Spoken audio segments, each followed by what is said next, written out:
What's up, everybody? This is Courtland from indiehackers.com, and you're watching Indie Hackers Office Hours. On the show, we talk to various indie hackers and founders about their ideas and their businesses, and sort of try to provide mentorship or whatever it is you want to call it.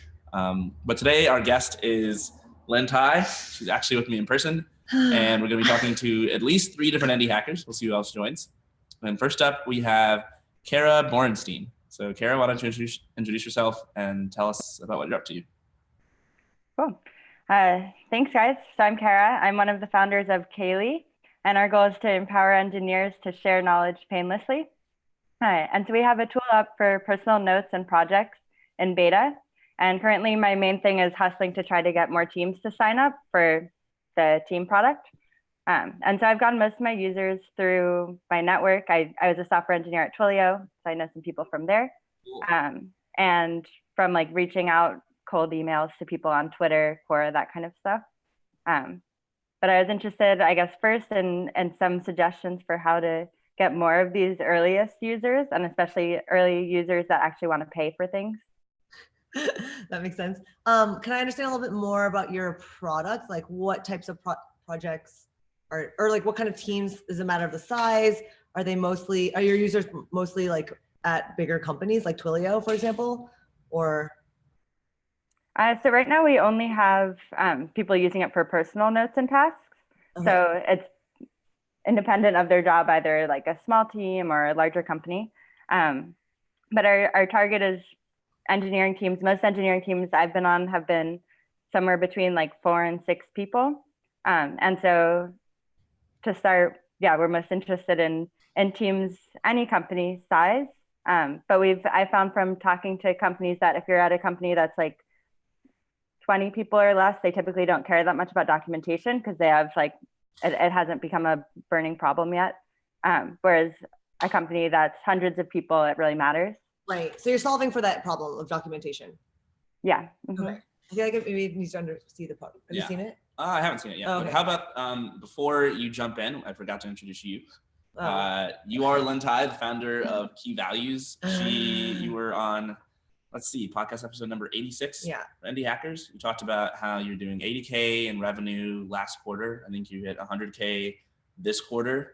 And you're just a really cool founder, first time founder, solo founder. It's like so awkward. I find this is really awkward. Yeah, you don't like introducing you like this? It's just like, it's like we're like, I need to tell people why they should listen to you. On Sunday, but then it's like kind of formal, it's kind of informal. Anyways, I get it. Okay, anyway, that's who she is. She runs keyvalues.com, which helps engineers find jobs at companies that share their values. And she's really good at sales and networking. So let's jump into Kara's stuff. Yeah, well, I was just gonna, I feel like I need to know more about it too, but I was just gonna say also, are you in like the women only forums and like spreading the word there? Especially if are you trying to get people to try it for free and then convert them? Or are you trying to get people to sign up right away? Are you charging anyone right now? Not charging anyone right now. Currently trying to get people to sign up for free to use it for personal notes and tasks. Like it's pretty common I've seen, and I personally do this, that like I'll use something for task tracking with a team, and then like I write some details somewhere else. And so I feel that there's not an existing tool that's actually for engineers to collaborate and plan their own work. It's more for like project managers to plan engineers' work. So yeah, so currently just people using it for personal notes and tasks. We even have things like restaurant lists, like totally unrelated to engineering, although that's kind of where we want to go. And I'm looking to get basically developers to sign up to use it for personal use, hopefully like it and give us some feedback, and then sign their teams up to use Team once we have that launched. Got it. Oh, I see. Okay. The Team product is separate. It's no one's using that yet. Yep. Mm-hmm. Okay. Sorry, I missed that part earlier. When the people that are signed up, how many people do you have signed up now? And are they giving you feedback? Have any of them said they would pay? We have a little under 100. And that's grown from like 30 2 weeks ago. So that's good. Oh, that's awesome. So we're starting to get some people. Currently, I guess for once you're up to team notes, everyone pays for that. So that I don't have concerns about. And we have like estimates for how much time we think we could save people. But for personal, we haven't been trying to charge. Okay. Yeah. Mm-hmm. For free products, I think it's actually, I guess there's still some friction getting people to do anything for free or try anything for free. But definitely for, I think we talked about this a little bit with making lists. I use all sorts of things still today for making lists. Like I'll open a Google Docs, I'll use Asana, I'll use Notes, I'll send emails to myself. Actually for a while I was using his old to-do list app. Don't give me side eyes. Barely works. But yeah, no, I was just going to say that asking people, like, if you're just going for small numbers first, I think that makes sense to just keep hitting people up one-on-one. I was going to even just say, like, I feel like I saw something in Alpha. I don't know if you're part of that community. I feel like someone even made a post asking for this. I mean, I might have to find it and send it to you, but yeah, just like, I think asking people that way. The team product seems more like I have more experience getting companies to pay rather than individuals and consumers. Consumer stuff, I feel like you actually know more about. Yeah, but I think the process is like, it's not too different. I mean, you're basically doing sales, talking to people one-on-one. I don't know like what your price point is, Kara, like how much of this you need to sell to be able to be profitable and hit the goals that you need to, but that probably should dictate your strategy. So like how expensive is what you're building? Not expensive. How much, how much you charge? Well, currently it's me and one other engineer, my boyfriend, co-founder. Nice. And so we're doing all of the coding. The only real expense is like AWS and other coding tools. Okay, yeah, but also your like lifestyle. And like my rent. Yeah, I live in San Francisco, so that's a little expensive. But don't count yourself out.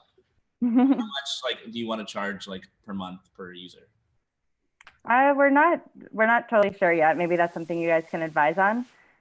The like conferences of the world charge somewhere on the order of like 8 to 15 per user.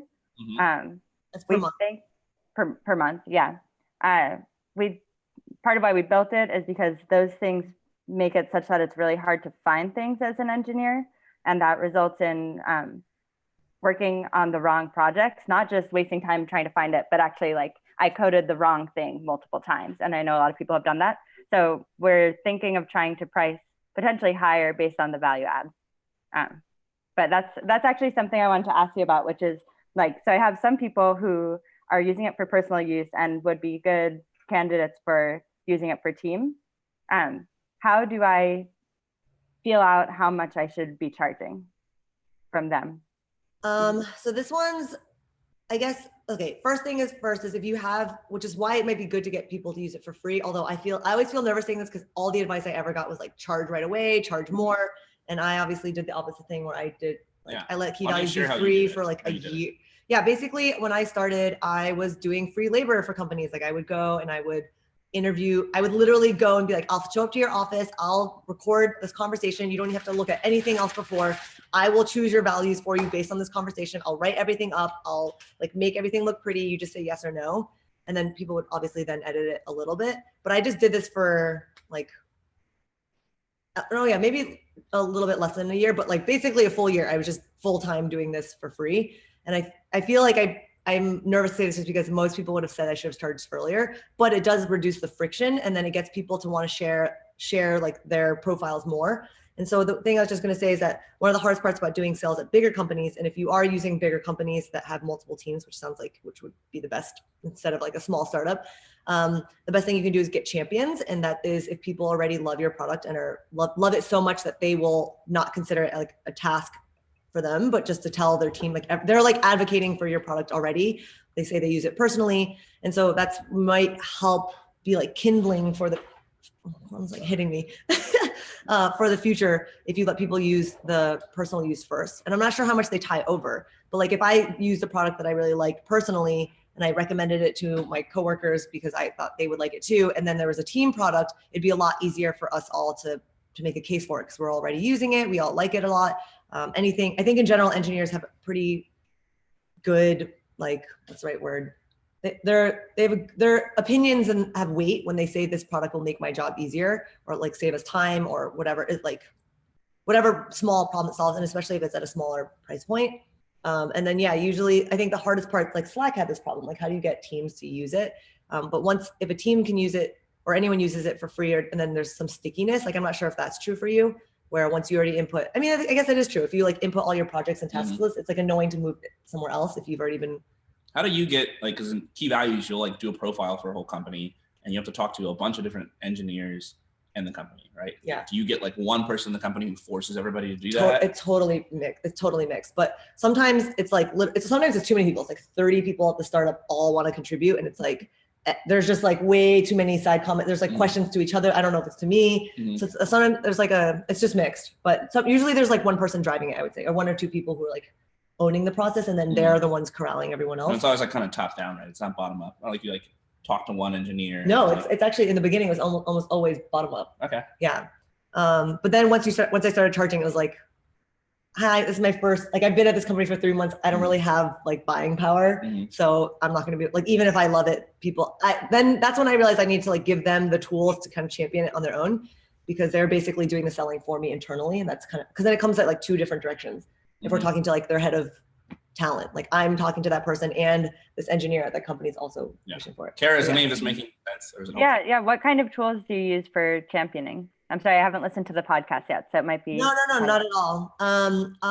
So it depends. This is the other part. I think it's helpful when you talk to different teams. I don't know if you've built your team product yet, but just like hear what specific use cases are, and maybe just focusing on one first before. Because I say this just because I hear a lot of people say like, oh, we're building these like 10 features before we launch. And I'm like, whoa, that seems like a lot of dev work before you even know which ones matter. But yeah, like for some bigger companies, if they're talking to like an engineer who's just like their first 6 months, for them, they like want case studies. I didn't have case studies for a long time. And for them, it's more case studies on specific pain points that the company has. So if a company only has like 5 internal recruiters and they're hiring for like, it's like a 1,000-person company, they're all spread super thin. So for them, the pain points are like they're understaffed and they don't have any resources for them saving time. So time saving is huge. If it's a company that doesn't like if it's a smaller company that no one's ever heard of, for them, it's like just branding, because they're like they don't get any inbound applications. And so key values becomes like more important about employer branding. And in that case, there's like case studies from the team perspective. But yeah, just kind of I also built, like I was really anti making pitch decks for a long time, but I just made this like executive summary that kind of goes through and illustrates all of the value props that key values provides. And then I basically give them the keynote version, and I'm like, I've tailored the first 3 slides as if I were you writing this. Like I basically just do it as if I were them, and then give them the ability to edit it to kind of like I write it from their perspective. Like I don't have time for this or something like that. Reminds me of like the Collison install for Stripe in the early days, where they would just like literally get your laptop and like install Stripe on your website for you. Yeah. And it's like not something you can do forever. Oh yeah, but like, everyone who says like do things that don't scale, I'm like, no problem. Yeah. Well, the cool thing is like, and this is why like your pricing is kind of worrying for me, Kara, is that like if you charge enough, you can do things that don't scale all the way to profitability. Like if you're charging like $500 a month or something, you need 20 customers, and like you can do things that don't scale and you'll be profitable. Like that's the same case with Lynne's business. Like she's charging at least $5,000 a year. And so she doesn't need to make that many calls to support herself. Whereas if you have like, a product like yours where you're selling it for like $8 to $15 a month, I think you said, then okay, great. You can do things that don't scale early on, and you should, to get that initial traction, to find out what your customers value, et cetera, et cetera. But at some point, like if you want to be profitable, you're going to need something on the order of like 800 customers or something. And like probably can't talk to 800 customers and like do 800 sales calls. Not quickly, at least. But I think Jason Cohen, he came on the podcast last week, and he was saying that for his company, it took them 2 years to get to 1,000 customers, and was true for all of his competitors. And he's like a badass entrepreneur. He's been doing this for a very long time. Like he's bootstrapped 4 companies to over $1 million in revenue, and his latest company is doing like $130 million in revenue or something. So it's like if it took him 2 years to get to 1,000 customers, I think that's a good benchmark for most people.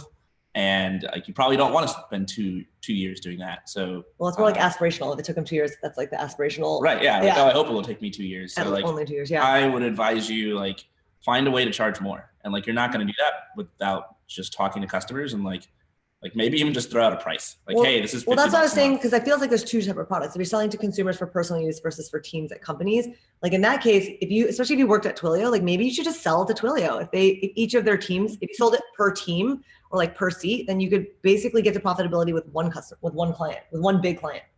Because companies like Twilio have tons of money. Like I'm still nervous sometimes when I say numbers, and I have to be reminded from people at big companies, like $20,000 to this company does not matter. Like literally is insignificant. And it like still is weird to me to think that way. But like if you could even do math, if you save each engineer 30 minutes a week, that's really significant. And even if they're yeah, so you can just do like math based on how much their time is worth, and then build a case for how many engineers that any company has. That's what you should price it at, or could price it at. It's one way of thinking about how to set a price. We've been talking forever, Kara. No, that's really interesting. I'm wondering, so we've done calculations about roughly how much time we think we could save people, but it varies a lot because it's basically like what I've seen personally. It's happened to me, and I've seen it happen multiple times, that you like do a project that's kind of based on outdated or not fully fleshed out requirements, and then you like write your code, it's well tested, all that good stuff, and then it's just like the wrong code, and so you like throw it out and you're like, oops, not that, and the next thing. And I'm okay saying that because I think I have a solution to that. But a lot of people, I think, wouldn't want to say, oh yeah, I spent a month on the wrong thing. Because that's kind of embarrassing, unless if it's... No, engineers say that because engineers are like kind of mad at their employer that they did that. Like I hear that because obviously key values help software engineers find new jobs when they hear them complain about their current employers. And that is like something that happens often, actually. I don't know. I don't think if you talk to like a CTO that they'll say that's true for their company, but if you talk to individual software engineers, then they, of course, they don't feel like it's embarrassing or not. They're like, yeah, this sucks. This happens to me. It's bad, The thing that stood out to me and what you were just saying, Kara, is that like your value proposition is that you save companies time, like you save them money because they'll make fewer errors. I think that's, defensive. It's a little defensive. Yeah, it's like you can try it out and see how it resonates with people, but like probably that's not going to be the value proposition that gets you to charge the most money, because people are generally more concerned with like how much money they can make. And if you can, depends on what it is. But I was just going to say the same thing. Like, think about what if I gave you gave this company like 100 hours of extra engineering hours for free? That's basically what you're doing if you're freeing up people working on the right. It's just another way of phrasing it. Yeah, make your engineers more. I think it's just figuring out what the pain point is. Like this is ad copy 101, right? Just like saying like, so the analogy for me is like the fear that employers have is that they spend a long time courting someone. They're interviewing them. They're trying, like they have competing offers and they're really trying to hire them. They negotiate, they give them more equity, more salary. They close them. And then like 2 months in, it's just like not a good, like they're really good engineers. They're just not a good fit for some other reason. And that is super expensive. And so for me, it is the difference. Cause that like pain, that's for any employer that's happened. It like, is like they got so burned by it. They're like, I want to avoid that at all costs. Cause it's like expensive time-wise and just like emotionally, it sucks to have to fire someone or or just keep them around for longer until it's just, But you like learned that because you were doing so many sales. Like you did a bunch of failed sales calls where like people were like, oh, we're not going to upgrade for these reasons. Or you had a lot of successful sales calls. People were like, oh, this is why we find value in key values. Yeah. And what's cool is like a lot of those, like a lot of the reasons why people like key values, you sort of discovered by talking to them. It wasn't like part of some grand master plan initially where you knew exactly why people would buy it. And that's why like I think your approach as well, Kara, like talking to people, signing up friends and family is like super helpful because you'll find out why they'll try to buy it. And if you're really trying to raise the price, like if you say a higher price, people will give you the reasons why it's not worth that much to them or why it is that worth that much to them. But that's what I'm saying though also, because if you're building a second product for teams, that's going to be more lucrative than individuals. Yeah, for sure. So then we're focusing on the team aspect. Yeah, I would probably only if that's more important. Yeah, I probably would too. And what do you think about like where, so the Teams part is going to be in beta first. And the idea is currently we're trying to get people to sign up to be in beta so that hopefully we'll be talking with them a lot before we do a more full launch. What are your thoughts on charging in beta? And if we charge in beta, how much do we charge relative to what we would actually charge later?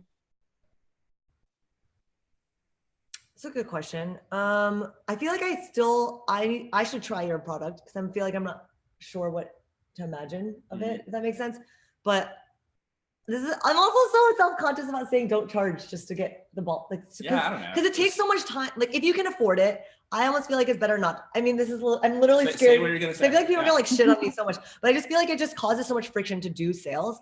And so one of the things that I had this like epiphany during the year was that I wonder how many technical founders try to get their first few paying customers, get a bunch of no's, and then they think they don't have product market fit yet. And then they just spins them into this year-long quest of like building the right product. But in reality, they just didn't know how to do sales. Or they talk to the wrong person. Or they talk, like the first 5 people they asked were like actually just not ideal customers, which is actually what I did. So it's really like in my mind, I was so close to thinking I just didn't have product market fit. Yeah. Because the first like 10 people are like, you know, I asked a lot of people and they're like, yeah, someday, which is just like a nice way of saying no. Mm-hmm. And so I don't know what exactly made me think that I could just keep trying. But like, I was almost kind of random. Like I almost thought I just didn't have, like I needed to build out a whole new feature. Like a bunch of free users who were using key values for a long time. A lot of them said, no, I won't upgrade to paid. And then you just kept asking and eventually like. Yeah, I'm not even sure. Like it wasn't, I don't know. It was like almost random. Almost went back to the drawing board. Yeah, I almost was like, oh, I need to write a bunch of other, like build out this other feature. So, but anyways, I think that you could, so for me, like, I think it's good to just get teams to use it first and then ask them and then start charging new ones and don't even like consider, like maybe if they, after some time you can convert them, but it's really hard to convert free to paying. But at the same time, it makes it easier to get feedback from people who are actually using it and seeing what they like and don't like, how they're using it. Like maybe there's a use case for your product that you didn't even imagine. And this is what happened to me. That is actually what people are willing to pay for. But it's just kind of hard to I have the opposite perspective. Okay. Not saying that either one is right I mean, it's just like who knows about your situation, but I like the idea of charging for beta. I like doing pre-sales. I like charging when you don't even have any customers yet, or you don't have a product yet. I think that generally speaking, if you're sort of driven by like what makes money, what people are willing to pay for, then you will find yourself going in a better direction than if you're sort of driven by like, you know, like airy-fairy, like, you know, theoretical ideas of what people might find valuable. And you're going to get to that faster if you're actually asking people to pay up front. So I wouldn't not pay just because you're in beta. Like Ahrefs, the SEO tool, they like charge you for their trial. Like they don't even have a free trial. Like you have to pay a reduced rate just to get the trial. And like that works for the trial. Mm-hmm. Yeah, I paid for the trial too, because it's like this provides value for me. So like I'll try it out. And I think if what you're doing is something that you're like convinced is valuable to people that you're building it for, like okay, actually, no, I actually agree with that because for me though, I can't give a trial. Right. So that's why for me it was like, yeah, you do the profile or you don't. Yeah, so it makes sense. Actually, I agree with that also. And I was just going to say that, no, actually that makes sense actually. Yeah. Just to charge right off the bat, especially if there's not something that, I don't know like what the integration or like onboarding process is like. So that's kind of maybe will depend on how you set up your cost structure. And I don't know if it's per month per team or by user or like how often, how much they use, how much, like, I don't know. What's your biggest fear with charging for your beta? I guess I don't really have that. I guess the main thing probably is like I formalized my engineering skills at Twilio. Twilio does not put bad things in non-beta. So I don't want to make people pay for something if I'm not like totally sure it's 100% tested. Like it's pretty well tested, but like based on my background, I want it to be really good for, yeah. Good thing then if you're, so I would feel that fear more if you're selling to like individual consumers, but if you're selling to a company, they know it's a trial, they know it might not work out. And I think the cool thing is then the people that your actual users, the end users aren't the ones that are paying for it. So it's like they're not really thinking about like, oh, is this worth the dollar amount? They might not even know how much they ended up paying to use it. Mm-hmm. So yeah. I would say charge companies, and companies know, all the companies that I talk to like want a trial period of some kind. So I think that's just what they're used to. And this is maybe I don't have as much like background on this, but I think free trials or like discount to join early, or just even like 2-week, 4-week, or maybe some longer things so that it gets stickier, so that it's harder for them to say no later because all their they've already invested so many hours using this tool is better. I think it's okay to have a bug in your app. It's definitely fine. I think it's fine. It happens all the time. Google Analytics like crashes on me. It's like Gmail went down the other day. Yeah, like, so it's normal. It happens, and you can't hold yourself necessarily to the same standards as like, you know, a company with like hundreds or thousands of engineers. Like you're an indie hacker. Like you got to move fast and be quick. I think also like it kind of determines the early customers that you'll have. Like if you have like these super early adopter customers, like these like visionaries, so they're called, like these are people who like really are thinking 2 steps ahead about how they can use whatever you're doing to like make more money or make themselves more efficient. And like those people are generally willing to use like rough products. And they actually like working with people as their first customers because they know that any problem they have, they'll have like excellent customer support. Yeah. Like I use this app called Retool, and it's like literally I will open the intercom thing and like, hey, why don't you guys have this feature? And they will like build that feature in the same day. And it's because it's a small scrappy team that's like super, like they care a lot, right? But they're still charging me and I'm still paying for it. All right. All right, you convinced me. You should charge. Yeah, you I think should it's like, what, 20 minutes? Oh, yeah, sorry. I don't know. Yeah, sorry. This is really helpful. Thanks, guys. Yeah, thanks, Kara. Wait, will you send me a link so I can see it and try it? Yes. Okay, Dimitri, we're going to put you up here next. Kara, thank you so much for coming on. And feel free to follow up in the thread on Indie Hackers, and we'll talk about it more. Yee. Thank you. Bye, Kara. All right, Dimitri. All right. Hi, how's it going? Hi, Courtland. Hi, Lynne. Hi, Dimitri. Really excited to be talking to you because I've been following you ever since Courtland mentioned key values to me like a year ago. What? We haven't met. Yeah, we've met. Yeah. Oh, are you in LA? Huh? Are you in San Francisco? He's in LA. I'm in LA. So I'm a CS student at UCLA. I'm about to graduate in a few months. And my product that I'm working on is called Interview Insider. So I basically publish interview guides, software engineering interview guides from different tech companies. And these guides have things like the timeline, the process, the interview type, like whether it's a whiteboard interview or a pair programming interview, and then like what the company looks for, like their evaluation method, and then the interview topics that they test. So it's kind of meant to replace the Glassdoor interview section with more accurate information that comes directly from the company. And yeah, so I launched it like a few weeks ago, or like around a month ago. Congrats. And yeah. Since launch, I've been emailing lots of companies. Most of them don't respond, but a few of them did respond and said they were interested in posting their guide directly to the website. So I'm working with them on that. Wait, does that mean that companies already have it and it's just not public yet? Or some companies have interview guides and it's just not public, and some do have it publicly, like posted on Medium, right? And some just like don't really have anything concrete. So they're all in like different phases. Yeah. Are you charging to like help them write them, or to... I am not charging yet. Oh, yeah, because I really don't know. What I'm really trying to figure out, and I'm not sure how to frame this question, but it's like, how do I know if my product is valuable, and then where the value actually lies in the product? Like, does my value lie on the recruiting side or on the job applicant side more, or like how do I tell who it's valuable for and what it's worth, I guess? So many random things. One thing I was just gonna say, if you're cold emailing companies, why don't you just apply for a job? Because then the recruiters will reach out to you. Like it's like kind of, I don't know if that's like ethically wrong, but then recruiters will talk to you. I don't know if that's immoral to do, but like go for it. Well, I don't know. You work with recruiters. If you don't know, then who does know?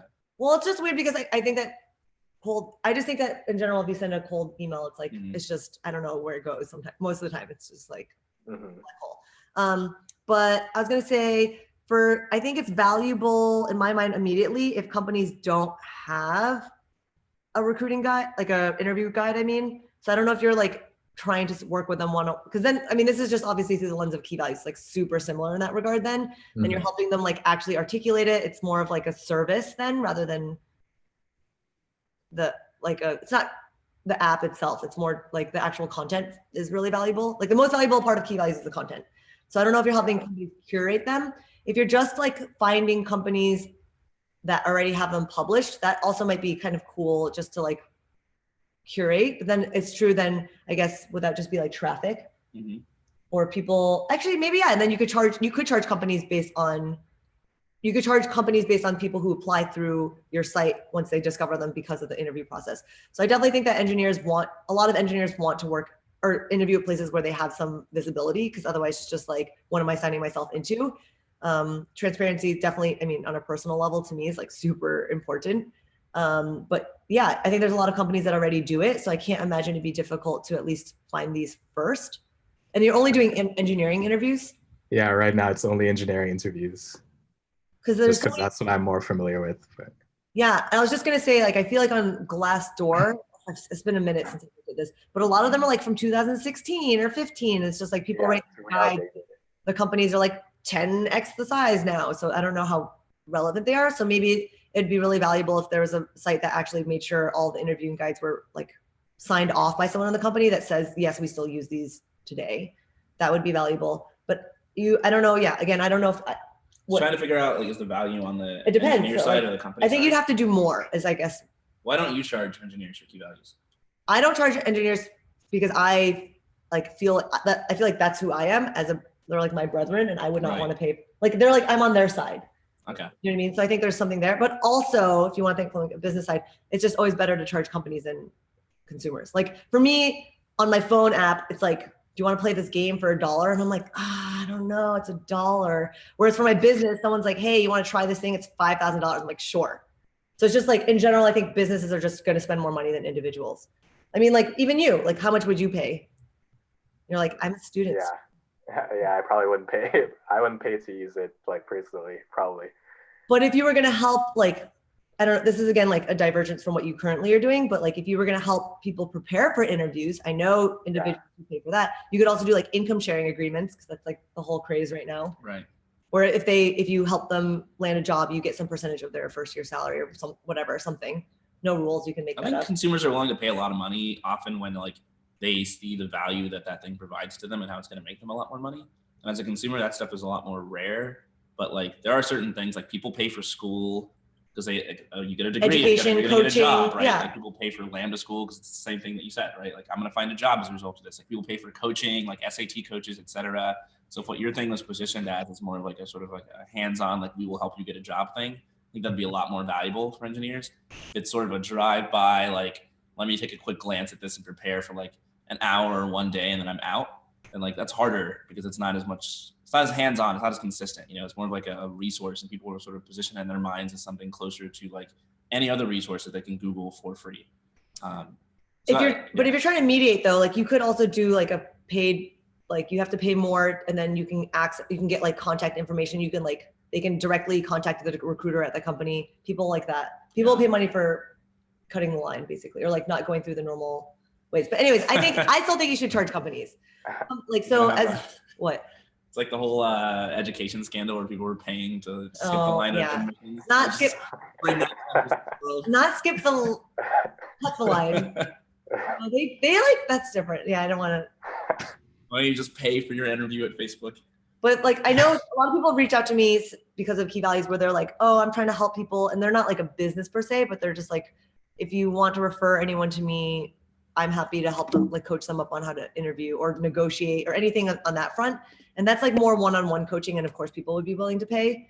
I'm not sure if that's what you want to do though. If you want to do something that's like not as hands-on, you could imagine that any company that if you get enough traffic to your site, and this is like that's a different metric then, and you want to be hands-off, then if there's a lot of software engineers, if there are a lot of software engineers looking for jobs going to any site, including key values, companies can't afford to not be on them. So that could be like a different direction, and companies can pay to list their interview process. They can pay for some extra feature. Or you can charge them anytime someone applies to that company through your site. Yeah. I mean, that's like a normal job board. Yeah. I think I did like on Indie Hackers, we have a whole directory of products. And I did like an analysis a long time ago of like all the interviews and all the products. And I categorized them into like B2B and B2C. And like the B2B companies were making on average like 4 times as much money as the B2C companies. And so like for me, the default will always be, if I'm going to charge anyone money, it's probably going to be businesses, unless it's like one of these specific buckets that consumers pay a ton of money for, like housing, cars, education. But other than that, I would default to charging businesses. And it's just easier on you, honestly. Like companies have entire budgets set aside to pay for this kind of stuff. They have people who work there whose entire job it is to spend that budget. Money. Yeah. Like they're kind of pleasant to talk to. They stick with you, the more consistent, right? If you have these engineers coming to your website, like how often is an engineer looking for a job? You know, once they get it, they're done, and then it's like another couple years. But the company will be with you indefinitely, right? And they're the ones you sort of need the relationship with, so you can keep the profile up to date. So I don't know, right? I could be totally wrong, but I would explore the company side of things first. Yeah, like I definitely agree with charging companies. I'm just not sure what model to approach with that, because there's like a lot of different ways to charge companies for this. Like I could charge them. I could charge ones that don't have guides for the service of making a guide, or I could charge because the people visiting my website will be people who probably have interviews lined up. So these are probably like high quality engineers. So I could charge companies to promote their job listings on the site. And then on a different spectrum, I could probably charge like interview preparation companies like HackerRank or LeetCode or other websites like that to just promote their website, because people on my site would want to prepare for interviews. So I feel like there's a lot of different things that I could potentially do, and I'm not sure like how to figure out which one of those is the most viable. I make all decisions based on just what I think I will enjoy doing. I think there have been, not to name any names, but there are a lot of other recruiting platforms that have reached out to me and been like, oh, you should be a partner, and like we'll give you some cut if you post, like basically their ads in a way. Yeah. But I just like don't want, like that just doesn't sound like something I enjoy doing. I don't want to be like, it's just not my personality, what I enjoy doing and mediating that. Also, same thing, if I wanted to charge individuals based on basically a contingency model or like a placement fee, like that also makes me a recruiter. Like I actually have to become a recruiter. I know that's the more lucrative path, but I'm just not a recruiter. And there's like other reasons why I just feel like that's part of the reason why recruiting is broken. So I think there's first like the rubric of just like, what do you enjoy doing? And because if you go down a path that even pays really well, but if you don't like it, like if you don't like helping companies figure out their interview process, that's like really hands-on. You're going to be working with HR. You're going to be working with multiple engineering managers. It's going to be it's going to be a long process, because that's not something companies land on willy-nilly, especially if they're going to publish it. So that's like, if that's not fun, that really is exciting to you, then you should do that. But if it sounds like a drag, then obviously that's like a clear no, even if that was the one that's most lucrative. I would not have always agreed with that. But now I do. I'm super in the camp of like, you're building your company, like do what you're going to enjoy doing. You've got a ton of different options. Like you're early on, like there's infinite things you can do, right? You have all these business models, you have all these different target customers, et cetera. Like what Lynne said is spot on. When did you not think that? I used to be more of an opportunist, definitely. More of like, okay, what's going to work? Right? Because if you think about a startup, it's like there's so many things that won't work. It's pretty difficult just to find a limited set of options that do work, let alone like limit yourself even more to like options that do work and that you really enjoy. And so I've always been more of like an outcome. Like we talked about this because in your podcast, you're like process over outcome. And I'm always like outcome over process. Like I'll endure any process as long as I get to my goal at the end of the day. But I think you can have a healthy mix. And I think that's so funny. I see things as like, there's like infinite ways that this could work. Yeah. So why not whittle them down by the things that you'll enjoy doing the most? And the reason why things don't work is because people just give up. People are like, oh, it's not working fast enough, so I'm just going to give up. But you won't give up if you just pick the thing you enjoy doing.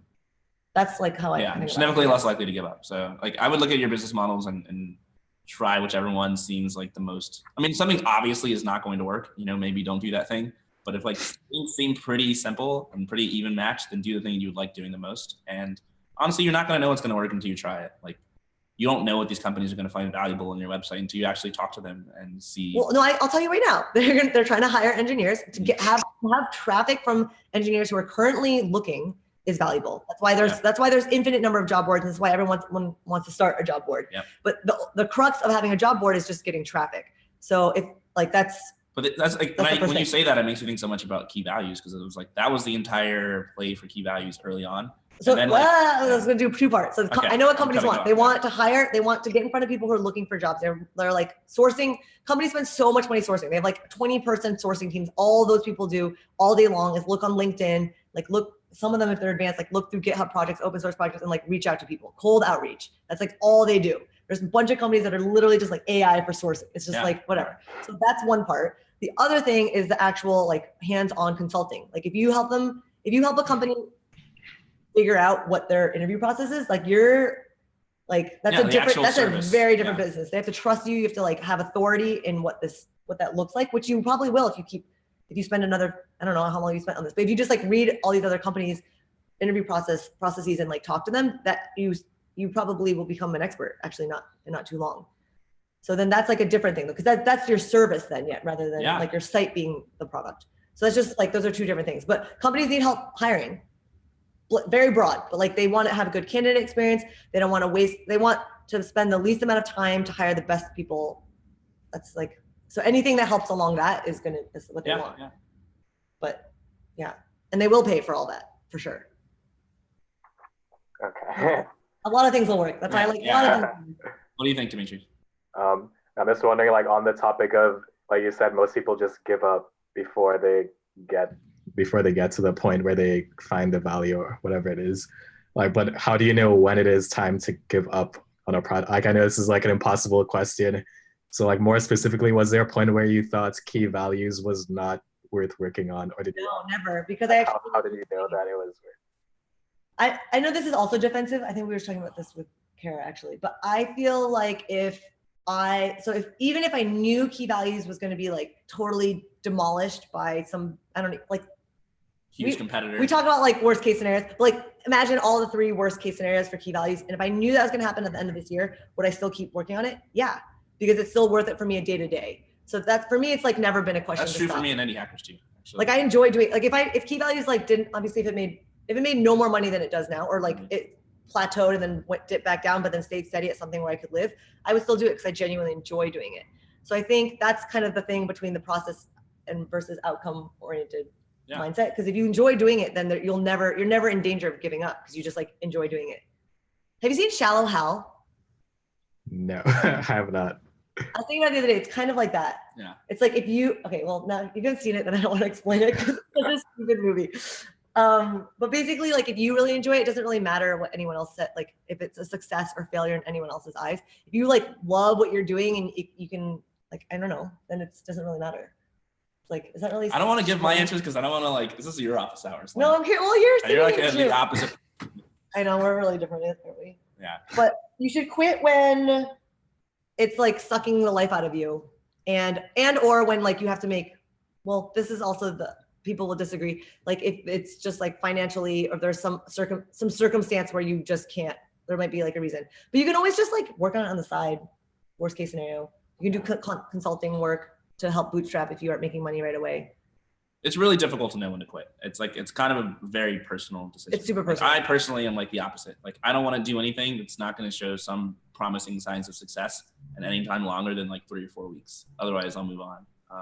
Because I've done it the other way. I spent like 6 years on something that was just like, he did, very mediocre. And like, I'd rather go the opposite way. But like, no matter what. Well, that's very different. 3 weeks versus 6 years. There's got to be something in the middle there. Right. I mean, like, no matter what, like, you'll be able to find people on like who've done it all. Like the Airbnb guys. Like, how long was Airbnb just like sort of middling along before like it became a success, right? Or like Peter Level's the opposite spectrum. Like he did 12 startups in 12 months, and like, he was like firing stuff off, right? He would quit it. Even things that seemed kind of promising, he would quit. So the good thing about what both of us are doing, and this was my thinking early on, I was like, worst case scenario, I just spent 3, 4, 5 months researching companies that I might want to work at and building relationships internally, which is like skipping the line basically, because it's like they know you already. They've interacted with you and worked with you already, and they think highly of you. So you probably can, like in my mind, I was like, I'll just skip the step. I don't need to interview as much because they already like me. Yeah. Like in the early days, a bunch of companies would actually it's not even early, for like up until probably pretty recently, companies would be like, hey, by the way, if key values doesn't work out, like we're hiring. And it was like kind of offensive. It was flattering in the beginning, and then slowly, gradually became more and more offensive. Like, this is a real business. I'm not going to drop this to work. But that's like worst case scenario. You're like learning about different companies, and you know exactly where you'd want. Like worst case scenario, you are an employee, which is what, I don't know, like 99.9% of everyone else is. Yeah, that's funny because I've been told that in a phone call as well. Like I was told, oh, if this doesn't work out, we're hiring. Exactly. And you're like, okay, well, that's the worst case. You get a job, which is like literally what everyone else does. Okay. We're at the 20-minute mark. Oh, I didn't know we we're doing that. Yeah. Dimitri, thanks a ton for coming on. Hopefully helpful. Just like talking at you. I know. Was that helpful at all? Yeah, it's very helpful. Thank you. Okay. All right. Next up is Peter. Thanks a ton, Dimitri. Peter, I'm going to promote you to a panelist. Bye, Dimitri. Bye.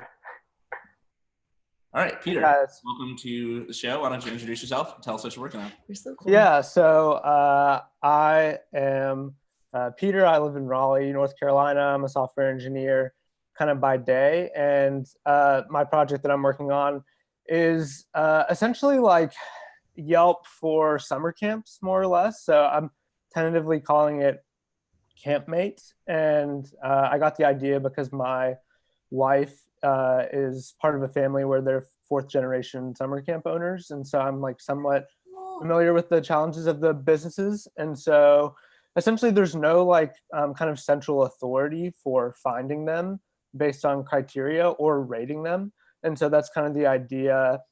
And so I was really interested to hear the podcast just because I feel like there's potentially some overlap with key values and have a few questions related to that.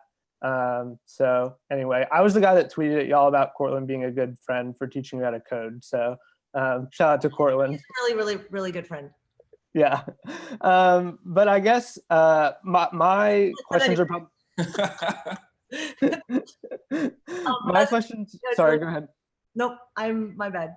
No, you're fine. I think my questions are a little bit more theoretical because I don't actually have anything deployed yet. I'm building it, and so I'm a little bit further back than Kara and Dimitri. So that's just something to note, I guess. So I haven't validated as much yet. So I more or less just have some guesses about what I think it's going to be like rather than how it actually is. So I guess like my first question would be, it seems to me like there would be a chicken and egg kind of problem with something like key values or even indie hackers. So Courtland, maybe you can weigh in on this, but essentially with the idea being that it might be hard in my mind to make the sell to companies to use key values if you couldn't say with certainty that engineers were going to be looking at it. And so I was wondering if that was actually something that happened to you and how you solved for being able to provide that part of the value prop where you could guarantee that they were going to be getting in front of engineers. So first of all, I actually think our key values and what you just described are very, like, they're exactly the same thing structure wise. It's just different, like who's doing what, but you're solving the problem of camps want people to sign up and send their kids, right? Like kids camp. Yeah. Right. Yeah, like didn't somehow get lost in translation somewhere. But they like obviously want more kids to sign up and attend and join their camp. They want people to like know about them, especially because they like think they're doing the coolest thing and they're the funnest place ever. And they want that recognition. And then of course, actually I smiled because my parents used to always try to send me away at camps. You know, summertime, she's got too much energy. We can't have her at home all the time. But they also like didn't know where to go. So I would do the same camps every summer. And I would, as I got older, I would complain about it. I was like, I don't want to go to this camp. My parents would just keep sending me. And eventually they just sent me to my grandmother's in Hong Kong, like halfway around the world. And they were like, yeah, someone else deal with her. That sounds terrible. Camp grandma. My parents love me, but yeah, they worked. So they like couldn't be at home with me all the time. But you're solving the same thing where parents probably spend a lot of time researching and like doing like lots of hours because they're not only spending money, but they have to trust this place where they're sending their kids without them for days, weeks, months, sometimes. So like you're solving the problem of just one side of this two-sided marketplace of them doing all the research. And then you're solving the same problem on the other side of them just like getting out there and having their information available to people who are looking for it. So it's like identical to key values. I definitely had problems in the beginning getting people on because they were like, I'm not going to spend time building, like giving you my time. And the first 22, I think it's 22 companies. I keep seeing 22. I'm not positive. I created profiles for them before launching key values. So like literally no one, like I didn't even guarantee anything. And I was like, right now my site doesn't exist really. Like no one knows about it. I'm not doing any marketing. So for them, I think it was just, I created the profile itself. I had my now husband's company. I created a page for them. I spent like 3 full days making it look as good as possible. I like took pictures of their office and their team members. I literally just did like all the work for 3 full days. And then it looked really nice. And then I showed it to other companies and a lot of them still said no, but I was like, do you want this? And most of them like, that looks really great. We wish we had that. And so I think the first thing is you're providing value to camps by just like, basically what you're doing is saying like, how awesome are you on this page? It's like, here are all the best reasons why your camp is the best place ever. And I think any business or camp, they like seeing that. Yeah. And the same thing for you too, which is what you should have done more is like, you're basically building an awesome page that's like, hey, this business, this founder, this indie hacker is doing, like, you're so impressive. Like you're just flattering them. Yeah. I mean, the thing is like everybody has different reasons for using things. Like you're totally right. It's a chicken and egg problem, but it's not like the only reason anybody ever wants to put a profile up is just so they can get traffic or get more customers. Like sometimes it just like feels inherently good for someone to come on Indie Hackers and do an interview and share their story. And like I had emailed hundreds of people before I got like 10 or 20 to say yes to an Indie Hackers interview. But like those are the people who are like, we don't care how much traffic you have. Like that's not why we're doing this. We're doing it because we really want to share our story, and it just feels good to get this out here. And it seems like a good thing to do. So you're like trying to do this chicken and egg thing, but like you kind of get leverage on one side by like, you know, kind of hitting the low hanging fruit, people who don't need as much from the other side initially. But you definitely have to start with that side first, because I always remember supply and demand was really confusing to me. And for a long time, everyone said the supply were engineers. And then at YC, Michael Seibel was like, no, it's simple. You just think about what side goes to your site first. And if there's none of, then you don't have anything. So for me, camps are your supply as well. You need to have, like your site's worthless unless you go there and there's at least one camp. They're also the side to grow, because essentially it's like that's the side you can grow by doing things that don't scale. Like you don't need to have 10,000 camps on your website, right? You need like tens of camps on your website, or maybe even fewer. 5 even. Yeah, if it's all in the same region, I think you that can would make be like 5 helpful. calls, right? Like you can actually like sort of brute force that. But I think it's actually easier on okay, so it's harder is that I don't know how much camps can pay eventually, but the good thing is that I bet most camps don't think about their online presence very much. So that's like huge, where you just want someone to be able to Google like canoeing camps. I don't know, like some camps by lakes. I have no idea. I'm not a parent. I have no idea what parents are Googling, but like right now, a lot of these camps aren't showing up at all on like the first page of Google results, second page, third page. So for them, like the huge prop is like, you're going to be hosting this. It's a third party domain that's hosting this. So it's like verified. There's some social proof, and like, they just don't have any presence. My guess is that most camps don't have any online presence. And or so there's no way to guarantee that you're going to be able to get in front of the people that you want to be able to get in front of, because the search is like kind of a rolling the dice situation. But yeah, you're right. I mean, people come up to us all the time, what feels like all the time, and they're like, do you know a camp that is in this region, has this activity and all this kind of thing? And so I feel like if I could get the search part down on the site, then that would solve a ton of problems out of the gate. So but if you're doing Yelp wise, like you don't even need to talk to camps. Like you don't need their permission to work with you. no. I mean, a lot of the information is already available online. So it's just putting together a directory of information that's already public, which is also what Nomad List is, right? Like Nomad List, you can research the directory higher quality than what people like. It is really valuable to take a bunch of like disparate things and like make them like easier to find because they're all in one place. But like with Indie Hackers key values, Nomad List, like everybody who does this, like we all add extra information that you can't find online, or that's harder. Like it just adds value and makes it so it's like sort of unique and distinct, and it's not just like a Yelp clone. Right, because if I just prepackage information that you find if you go to their website, at the end of the day, it's like, is it really that helpful? You know, I think that's what you're getting at, right, Courtland? That is what he's saying, but Yelp does that. Right. Like Yelp is literally like, you can go to their website. They add like the review layer. Sure. The review part. Yeah. So those are the kind of the two pieces of mine. One is just kind of like general information, being able to search. The other half would be reviews eventually. So. Yeah. Cool. Yeah. I think it's like, in my mind, I'm like, yeah, no brainer. It's like, yeah, that seems like a great idea. If it's for me, if I ever start something else, I'm going to follow the same pattern for key values too. It's like, what do people already spend hours researching? Right. That you're solving that pain point for them. Like, but you already know it's solving a problem. Like I think in general, like I don't know if I'm solving a real problem. Like if you know for a fact, which we all do, that parents spend hours figuring out where to send their kids and spend thousands of dollars, then like you're there. It's straightforward. Oh my God, all these bougie, I used to go to cheap camps, but like my friend, I am gonna call her, Brianna, she'd go to this thing called Matapanai. And that was like literally this bougie 3-month camp. And it was like super expensive, but like there's money there for sure too. Yeah. Yeah, and even in the cheaper end, I feel like it's not like Yelp where it's like you have a bad meal and you're out $20. It's like you're out, hundreds of thousands of dollars. So the stakes are a little bit higher. Like all weird and stuff. They're like had some horrible scarring. It was actually just a cult. Yeah. A lot of them are kind of culted. This is actually a cult. Right, yeah, it's just a cult. Not a camp, a cult. Yeah. Yeah. What are some theoretical questions that you had? Yeah, so I guess mine are kind of all random, but we covered a lot of stuff in that first one. I kind of bigger picture, I guess, getting back to like the podcast, learning to code and stuff. I'm curious, just from a personal perspective, how you approached the building part. Like if there were pieces that you didn't know how to do, and if you just decided that you were going to learn as you went, or if you already kind of felt like you had the skills necessary to build everything that you need to do when you started. So that's a great question, because everything that I couldn't still today that I feel like I don't know how to build, I just didn't build it. Like I just literally made business decisions based, like there's so many really fancy features and like product directions I could have gone on, but they would have been really expensive for me to build. So key values itself, like if you're doing something with Yelp and reviews and like, or if it's a forum in some way, like that's not easy to do. But like key values is essentially a static site. Like there is nothing more than just these. Yeah. On the flip side, I probably spent way too many weeks and months building stuff I did not need to build. But that's because he loves doing it. That's why it's not bad for him. But that's but what for makes me, it a risk, right? Like if you love doing the thing that you don't necessarily. But you're also like so need to happy. do. I mean, I agree. It's Right. not, but it's not the worst thing. You're not. Yeah. What would be the worst thing is that you're building things that you don't enjoy building and they're useless. That's Right. that's what you should avoid doing.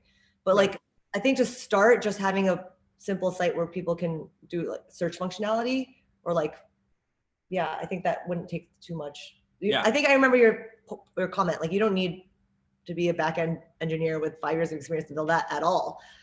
You could even probably build something simple like this without code, actually. Like key values, I could probably build in like Webflow. Yeah. I didn't even need to know how to Indie Hackers code. without code, right? Discourse forums, Medium for blogging or some other blogging platform, right? Like it.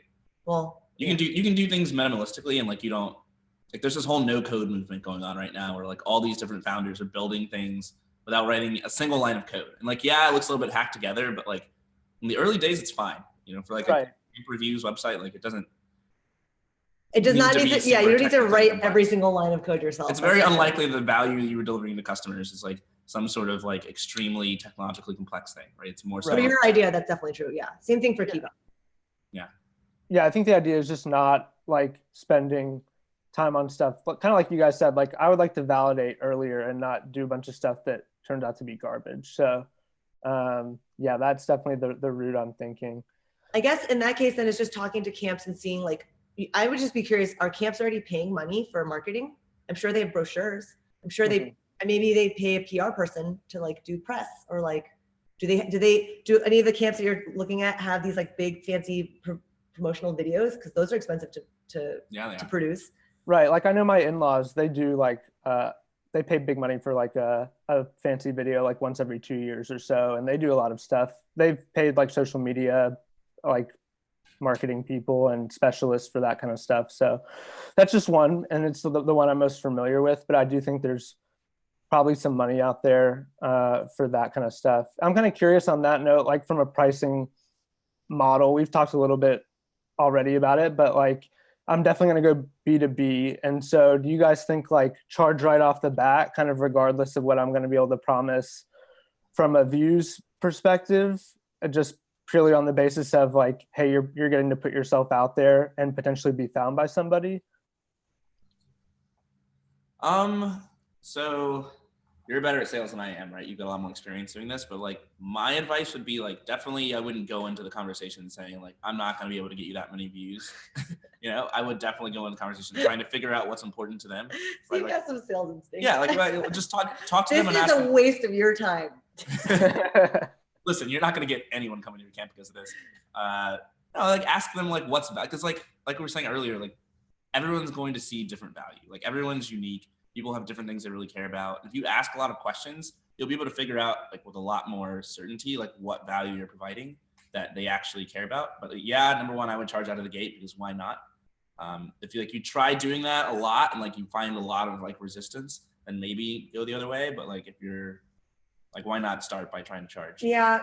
Especially if you're going to do some extra work, because then they are paying for your service then, not for your site, but for your service of like curating and making it look good or like putting it all together or whatever that is. If you're writing maybe you just start with writing this blog post where you're comparing 5 different camps who at surface level look really similar, but you dive deeper and actually like, it's like product review sites or whatever. Companies pay, like if you start with that people would pay for that content right there. Cause that's like press basically or whatever. Yeah. Yeah. Even like sort of bootstrapping yourself, like you can do some stuff for free. Like, with Indie Hackers, like I had such like a hard time getting people to do interviews, but like after I sort of like got 10 interviews on the site and like a little bit of traffic, then it was like a much easier sell. I had like inbound requests. I think with like key values, it's easier for you to sell when you have like more logos on your site. Sure. Yeah. Well, because then you have this like network effect. Yeah. But I was just using the difference. I don't know if Kara's listening, but the difference also with Kara's product is that you have to like convince people to actually use it. Whereas for you probably just have to talk to one person who just says, who's in charge of marketing budget or something. With your and Dimitri's product, it's like you can do like a whole service thing where you're actually putting together this profile for these people, and like that itself is worth something, probably, because they can reuse that material for other things. It might help them get their company in order or figure out their values. If you don't charge, make sure you ask them to like for permission to use their logo, ask them for a case study, ask them to give you a backlink from their website if there's like a learn more or about us, or from their FAQ page even. Ask for something if you give something away for free or a discount or anything like that. Right. So don't give something away for free. Don't give. I regret not asking for more of these things if I was back when I was doing it for free. I don't know. I really don't know why I didn't. Yeah, you live and you learn. Yeah, regret. All right, we're at about like 18 minutes. We got room for another question or two. Okay, I got a list here. Let me like pull and we can knock out really quickly. Okay, so you mentioned you had 22 companies before you launched. Was that just like you kind of felt like, okay, I've got a core set that I'm going to be able to provide like something when I launch this, or was there something else that went into that idea? I was like, I'm going to launch when I have 50 companies. That's always some arbitrary number, because that's like pretty cool. And then it took so long. At some point, it was like, Lynne, you and all were like, Lynne, you just got to launch. This is going to be one of those things that you work on it for a year and it never even launches. So I bet you could do it with 10, especially if they're all in the same, if they're in the same region, you could do it with like 5, right? If you're comparing, I mean, I probably should have launched even sooner, but yeah. I think I got like obsessed with, I was like, I'm going to hit 50. And then it's also kind of based on like the way your product worked. Because like key values, it's like you have this whole array of like 50 different values you can choose. It would really be, so that's a complaint I still get, because I don't have enough, I still don't have enough companies, but people are like, why is this or logic instead of and? Like if you click 3 values, it shouldn't list any company that doesn't have all 3. But since I have 45 values, it's like there's a lot of combinations. Most combinations are not good. Yeah, so you like had to have more companies. Yeah, that's true. So you don't need it. Yeah, depending on what your with Indie Hackers, I had very few filters. It was kind of like, here are the interviews that I've done, and then it was like sort by revenue, filter by industry, and so it's like I could launch with like 5 or 10. I mean, launch with 10, but it didn't matter. It was never going to look super outdated, and it was meant for people to just sort of read through rather than filter. So like I didn't have that constraint. So I think it depends on your product. Right. Okay. Yeah, that makes sense. Thanks so much, guys. This is super helpful. Yay! Yeah. Thanks for coming on, Peter. Yeah. All right. Bye, Peter. Next, bye. Bring on Ziad Bashir, who wants to talk about helping nonprofits and finding product market fit. Your laptop's gonna die. Oh, I still got 35. Oh. All right. Ziad, you're here. You're muted right now, so we can't hear you. But once you unmute, you can go ahead and introduce yourself and tell us what you're working on.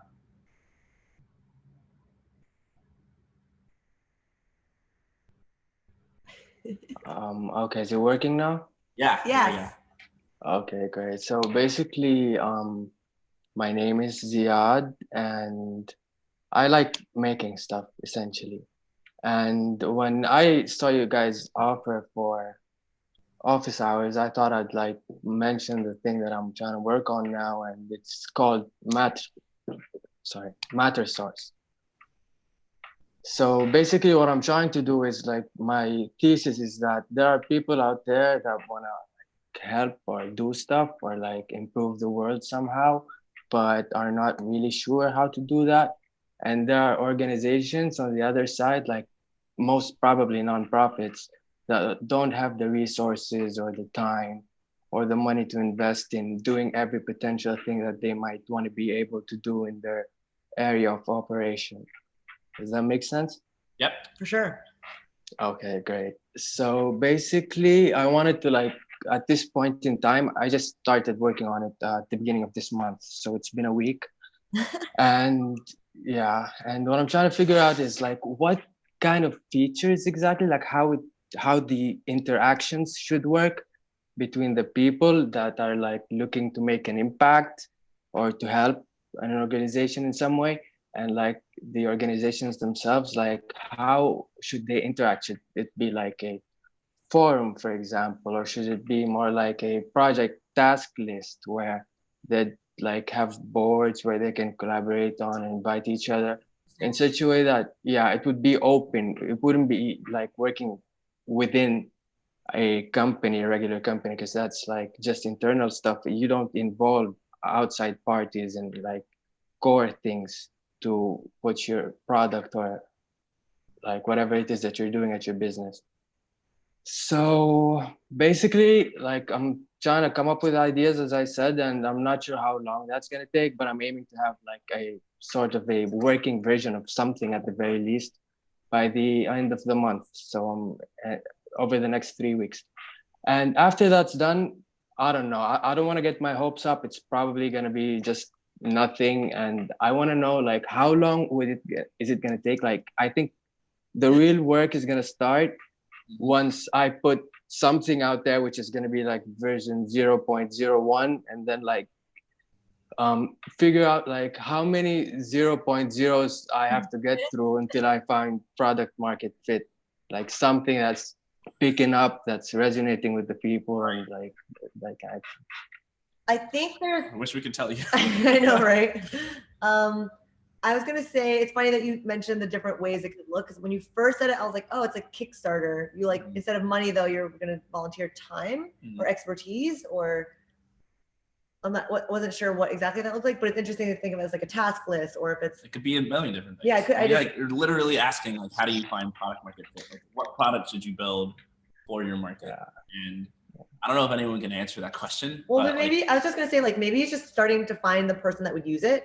Like, do you know anyone who does, like, I'm sure this, or actually, I don't know how you came up with the idea, but like maybe you yourself get into a lot of like volunteer work. And like for me, how did you decide what to build for key values? Because you had kind of the same dilemma, right? Well, because like, I wanted to use it. You know what problem you wanted to solve? Because I wanted to solve it for myself though. Right. And then I asked other people, do you have this problem too? And you know that I found out that they did. I mean, it took you like 2 months. I mean, it did take me a long, long time.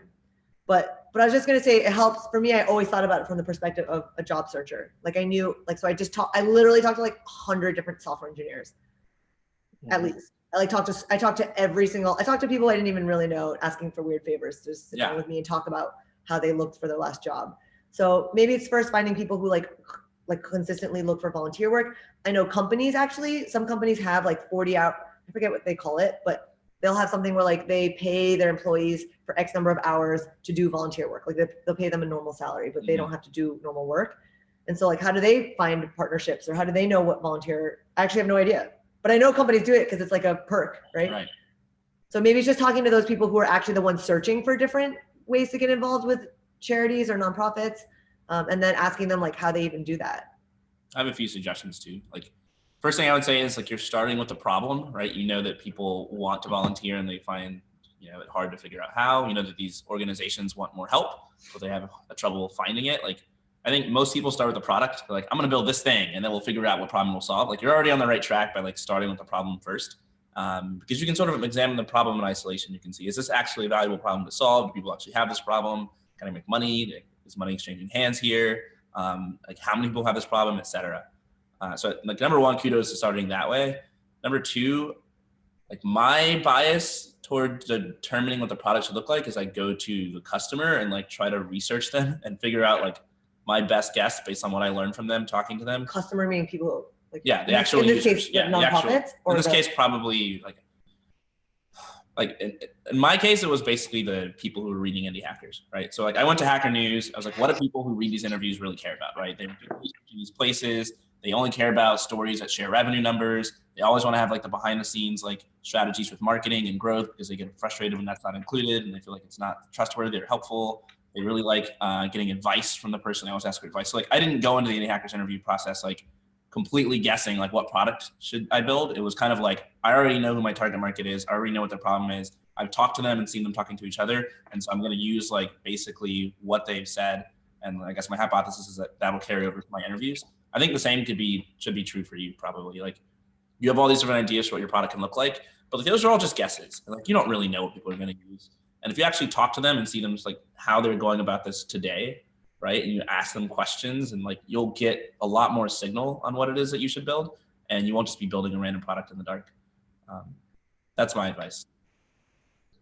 Yeah, that's great advice. Thank you.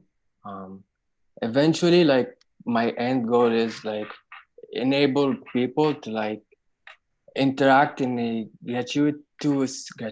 gratuitous manner. That's like where you can like just jump in and like maybe there's something that you're skilled with, or maybe you think you have an knack for. So you'd be able to like find a place or a spot where you can apply that thing that could possibly be like maybe your hidden talent, or it's your hidden passion, or it's your profession. It doesn't matter what it is, but it's something that's a part of you, and you like being able to express that in like with other people in a particular context. Yeah, that sounds really cool. I feel like the hardest part with this in general, like for me, it's just how you're going to make money, because nonprofits in general are like, they're harder. Right. The reason why you're building is because they can't afford to like hire the resources that they need. It's not true for all nonprofits, but I definitely find that it is easier for me to sell to for-profit companies. That's what I found from Key Values, at least. Yeah. So, but I wonder if this is like, because you're in this space, it's like maybe people donate their time and money for this. It'll be donation. Like, I'm not sure like what. Yeah, I mean, it's hard to build for-profit things with dealing with nonprofits. I mean, you could have like a three-sided marketplace where it's like you've got the nonprofits, you've got the people who are like willing to volunteer to do this work, and you've got other sponsors who want to look good, who could be like, oh, this is a movement for good. We will sponsor, put our name, or be involved on it somehow. Like, if you were connecting, for example, developers with nonprofits who needed programming work, like perhaps GitHub would be a sponsor for that. Yeah. Indie Hackers is the same way, right? It's like I had people doing the interviews, like people reading the interviews, and I had sponsors who were like paying for space on the newsletter and the podcast who wanted to reach that audience. That's interesting. The precursor to that is you have to have an actual good audience, but the fact that you're also a force for good would help you a lot with sales, because like companies want to be attached to things that make them look good and that like show that they care about the world. In fact, a lot of companies have a budget to help that happen, and so like that might be a way to make some money here. And it's not like, it sounds like you're very mission driven. Like, it doesn't sound like you're doing this because you're trying to become the world. In fact, a lot of companies have a budget to help that happen. What is happening? It's not like, okay. Sorry. Point is, like, it sounds like you're very mission driven. Yeah. And like, but like at the end of the day, like if you're starting a business, like at the very least, you need to be able to sustain what you're doing, right? Otherwise, you can't really follow your mission for very long if you like run out of money and you have to get a job. So I think it's worth it to spend some time up front thinking about like, how can you provide value? And the other thing I wanted to say is that you've got like a very ambitious vision in mind. Like, anybody who has any sort of skill can come and help almost any nonprofit. Start niche. And like, I think that's great. Like, but realize that might be like your end of the road goal. And it might be almost impossible to jump there on day number one, right? The analogy I like to use is like the climbing wall. If you've ever been to a climbing wall, you've got steps, you go up the wall. Like, you can never just jump straight to the top step. Like, you have to actually start at the bottom and use the height that you get from that step to make it to the second one, et cetera, et cetera. So maybe you start super small, right? Maybe you pick a particular set of skills and a particular set of nonprofits that like need those skills, and you just match those specific people. And that way, you know your customers, you know your users a lot more. You can build features that help them, and like you understand the dynamics a lot better. And then maybe gradually expand later on to like broadening the skill set, et cetera. But it will be pretty hard at first if you want to start some sort of marketplace matching people up, if you just accept everybody. Yeah. Because what's going to happen is like someone's going to join us this skill set and someone's going to join us a different skill set. And like the companies have like different requirements, and the vast majority of people aren't going to be able to find any sort of connections. So I agree with that. And I always want to use the example of HomeJoy versus like TaskRabbit or Exec, but it's a terrible example because HomeJoy died and then those ones existed. Yeah. But it is smart. Like, I think what HomeJoy did well was just focus on a particular vertical first. And then once you get in there, it's much easier to expand. Like, it'd be much easier for me to get every company to now do designers and salespeople and ops people once I'm already have a relationship with them, versus just like saying like, well, let's pick a random team at any company to hire. Or I could have said Indie Hackers is a place for anybody to share any success story of any kind and be inspired. Oh yeah, that would have been like super random. Way easier to be like super niche at the beginning. Like, it's for these specific types of people with the specific focus. goal. It's basically having. Yeah, that makes a lot of sense. I especially like the suggestion about making it more specific to like targeting a particular skill set at first. The reason I chose nonprofits, like aside from for-profits, was because, as you guys said, I needed a niche to start with, and the for-profit like management kind of space is like pretty crowded, and I didn't find that there was anyone really focusing on the nonprofit part. Aside from that, I think that I should probably start with a specific set of skills. But ultimately, I figured that a good angle to approach the problem from was the community angle, because nonprofits rely a lot on their communities for like raising funds and finding volunteers and awareness and that kind of thing. So basically, how big or good a nonprofit is, how effective it is, how well known it is, how much money it gets to is like based on basically how large its community is, which is affected by a bunch of things, including like the brand name and that kind of thing. So so communities, I think I should help them with their communities first. So it's not going to be like a do this particular thing at first. I kind of was thinking it would be like get your community or use your community to do things that you might want to do but might not have like the resources to pull off on your own, or the market research or whatever. Yeah, that would be pretty cool. That's a different product, because you're basically saying you want to build a product for individual nonprofits to use to leverage their existing community. Because exactly what you're saying though, Yeah. Oh, okay. Yeah, that is slightly different than what I They're was slightly imagining, different. which Me is too. nice. I missed. I think It's not a bad idea. I mean, even like Indie Hackers itself is a community, and even I'm like, how do I better use the community to like do different things? It's a problem that a lot of people have, but it is slightly different than being like sort of this like freewheeling marketplace where individuals can sort of find the nonprofit they want to help. So everything we were saying before was wrong, a little off from what your vision. No, actually, because it's like it's only been. I'm still working on the idea, and the first discussion, discussion was really helpful. So maybe I can merge the two, and in some way. The reason why I think they're separate is because if I am a nonprofit and my value is my community, I don't want my community members to find out of another mission or initiative. Like, I don't want them to lose interest in me. You can't, like, as a single person, you don't have that much time and resources to devote to endless. Yeah. So you have to so I feel like they're different. Like, you don't want selfish nonprofit owner in existence.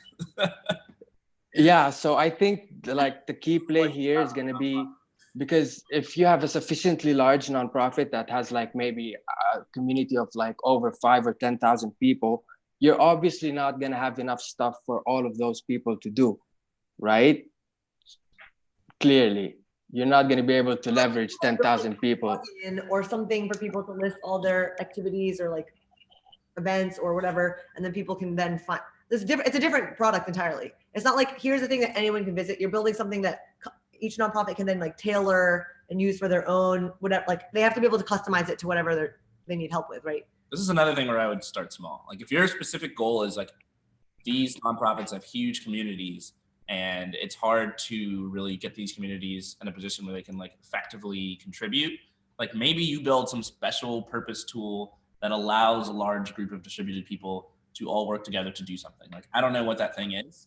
It could be, I don't know, like everybody take a photo of yourself and my algorithm will like create some, giant wall showing like your photos and I don't know, put together in some creative way that shows like, these are all the volunteers for UNICEF or something. It's like really close to my face. Sorry.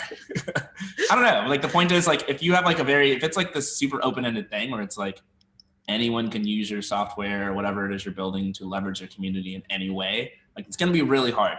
And it's probably going to put a lot of the burden on like them to figure things out. But if you're super prescriptive and like you build a very special purpose tool that's like, we help your community members all work together to do like this very specific thing, then you can do a lot more research. Like, is this thing valuable? Do people care about it? Does my product actually work and successfully do that thing? And it'll probably be easier for you to build it too, because it's easier to build specific stuff than like very open-ended stuff. And of course you can always expand it. This is great advice. I agree with all this. Like I would just like think about like, what is that thing you want people's community members to do? Yeah, that makes a lot of sense. Thank you so much. Also, I would even go one step further and just make like, maybe you just find nonprofits at the same sized communities. Cause like they're going to be a lot more hands-on if their community is really early. It's like 100 people they're getting started versus like. Yeah. I mean, I might even like just like consult, like literally like pick a particular nonprofit and be like, I want to build this thing for you. Try to get it done. And then like, there's sort of the base case or like the Petri dish. And then you expand to others. And that's how you guarantee that you get paid earlier too. Yeah. I'm doing a service for them. Then yeah, if they pay you, if they don't pay you that much, like if it's enough for you to survive, then it's like, that's pretty cool. And that kind of funds the development of you building this product. It bootstraps it, yeah. Yeah. All right, guys. Thank you for the advice. Appreciate it. Really appreciate the time. Yeah, thanks so much for coming Of on. course. Good luck. Thank you. All right. Thanks. Last but not least, we have Joshua Ho. Josh, I'm going to promote you so you can be a panelist and actually talk to us. Josh, why don't you introduce yourself? Tell us what you're working on, and let us know how Lynne can help. You should get a charger. I should. He's going to die. All right. Can everyone hear me? Yep. All right. I'm Josh. I'm working on Referral Rock. So it's a referral marketing software. I'm a little further off the road. So down the road, out of the idea phase, we've launched, we have customers and whatnot. But question I actually wanted to ask you about was actually it was kind of part question about for Courtland also, but now that he ran away. Okay, all right. So my first question was actually about starting a community. That's all him. Okay. So yeah, it's mostly like where do you get starting with a community in terms of just, I guess there's probably obviously that ideation around everything you have, like obviously indie hackers. And the second part of that question is, do you feel like there's a specific personality type that is best suited for creating a community versus not? Okay, so I'll answer your second question first. I have no idea, but fascinatingly, every single person I talk to who runs a community is an introvert. We talked about this. Yeah, we were talking about this. We've talked about Okay. this at MicroConf. It's like both the guys who run MicroConf are introverts. Ryan Hoover from Product Hunt told me he was an introvert. Kadrin, who runs Alpha, she's an introvert. Yeah, like all these community, like, so I don't know what that means. I don't know why. Maybe it means you're more trustworthy. Like it's not like people are trying to sell you something. Oh no, I was gonna say it's because of course introverts want to be social, but they don't like the actual physical face-to-face is draining. So it's like, I think it makes perfect sense. Like how can I do it in a scalable way where I don't have to talk to as many people? Out, but you don't want to be in the same room as like 100 people. You like want to be able to like close your laptop and stuff. I don't know. Well, it's funny because before I started Indie Hackers, I remember watching Nathan Barry, the CEO of ConvertKit, like grow his email list like years before, and like watch him like blog and like do all this stuff. And I just remember thinking like, this looks exhausting and I would never do any of this. That's the last business I ever want to start. Like I just want to start, like I was working on task force. It's like, I want to write code, put it out there, not talk to anybody, and that'd be great. So like, that's what I think of when I think of like the introverts, like, you know, dream business. So I don't know. I don't know what kind of personality is great for a community, but I do know that a lot of introverts run successful communities, whatever that means. How do you start a community? Again, like, I don't know. I can give you the way that I started my community and the way that I've seen others do kind of the same thing and like maybe extract some principles from it. But with Indie Hackers, like I always knew that like starting any sort of online forum it's this empty room problem, right? You've got an empty room and you're trying to invite people in and have them talk to each other. Nobody wants to be the first in the empty room because there's no point in being the first. In fact, nobody even wants to be the second or the third because then it's still pretty much like a dead party, right? So how do you make this seem interesting? Well, like number one, like you want to have the smallest room possible. If you have 5 people in a small room, it feels like pretty lively. If you have 100 people in a gigantic warehouse, it feels dead, right? So like that's kind of step one. For me, what that looked like is the Indie Hackers Forum was very straightforward. It was like linear list of questions. I didn't break down like 20 different categories, each of which would like sort of expand the size of the room. It was just like very focused, even with a small number of posts every day, it looked like it was alive. Number two, like people leave your party.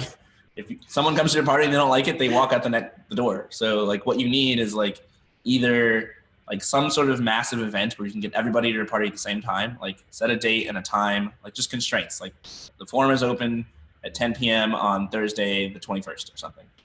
Or what you need is just like a really good marketing strategy to constantly get people in the door over and over and over again. And that's what I did with Indie Hackers. So like I didn't start with the community. I started with content. It was a blog. I just interviewed people and I put a lot of thought and research into what would make the interviews interesting. And I had my distribution channel lined up for like exactly the groups of people who would like these interviews and like where to find them and how to reach them in large numbers. And like that was what sort of drove the marketing engine. So then like I had all these people on my mailing list and I could constantly email them over and over and over again and say, hey, come check out this community that I built, come check out the forum. And like that took a long time. Like I predicted kind of correctly. Like if I just had one shot, like one email that went out, the community never would have gotten legs. But because I could email the same list that was reading the interviews week after week, like literally like 3 times a week for months, hey, check out this community, like that's what it took to sort of get it to build steam. And that's just like my story. Like people started communities in all sorts of different ways. But I think the common principles are like, no matter what kind of community you're starting, like nobody wants to be part of an empty giant room. What is your unless you're an introvert? Unless you're an introvert, you don't want to be part of the community. Introverts like community. I don't know what you're talking about. Anyways. Apparently, What was your question? Sorry, Lynn, you were saying something. Oh yeah. What can you tell me more about like what your community is like now and what specifically is the pain, like what you're struggling with? So there really isn't much of a community, and that's one of the things I've been looking at doing. So one of the biggest, so taking a step back in the referral marketing world, you know, there's like for software, there's affiliate software, refer a friend, you know, influencer, partner programs, all types of things that essentially, you know, deal with attribution for like a conversion, right? So one of the big things I've wanted to do as I've talked to other founders and run it even in this area, the biggest problem they have is it's like a really fragmented industry. When someone's looking for influencer, that's all they see and that's all they kind of think they know, even though it's like, well, that's really not that much different than affiliate. You realize that, yeah? And they're like, well, no, affiliate's bad. No, I don't want affiliates. I want influencers. It's like, it's attribution, right? So one of the things I've wanted to do is kind of in this whole vein of category creation and that type of thing. Was the most common thread I found for people was that they just called this, it's the closest thing that people would call just like word of mouth, right? So when you talk to someone, you're like, oh, how do people find you? Oh, word of mouth. Oh, does it happen? It's whether it's organic or paid or however. And what I wanted to kind of drum up was this community around word of mouth. So it's not necessarily just about these, but kind of if you look up word of mouth marketing, I think years ago, some brand advertising basically kind of took that term. They're like, oh, it's brand advertising. It's all this stuff. And it's like, really? That's word of mouth marketing? Like when you make a really weird Coke ad and you get people talking about it, you call that word of mouth? So I've kind of wanted to bring to light as like a, you know, like a word of mouth as a channel, word of mouth marketing. And we've even started kind of an email newsletter lately, just kind of trying to break down different customers or just different companies and why they're successful. And I think you, Courtland, you've talked about this on some of the podcasts. It's just like, I think the Jason one yesterday or this week. Jason Cohen, sorry. And he had the one about, he's like, oh, like service is really where a big piece of where they differentiated and why like word of mouth has really worked for them and things like that. So I've identified all these different ones, but I haven't started a forum. I'm trying to basically decide what's the first kind of piece to start. So we've started a newsletter, and that's fine. I get reads, but I've asked people to interact, and basically we'll send it out to 5,000 people from other lists, and I'll get like one person email back, and it's usually like, what is this again? What did I sign up for? And it's like, okay.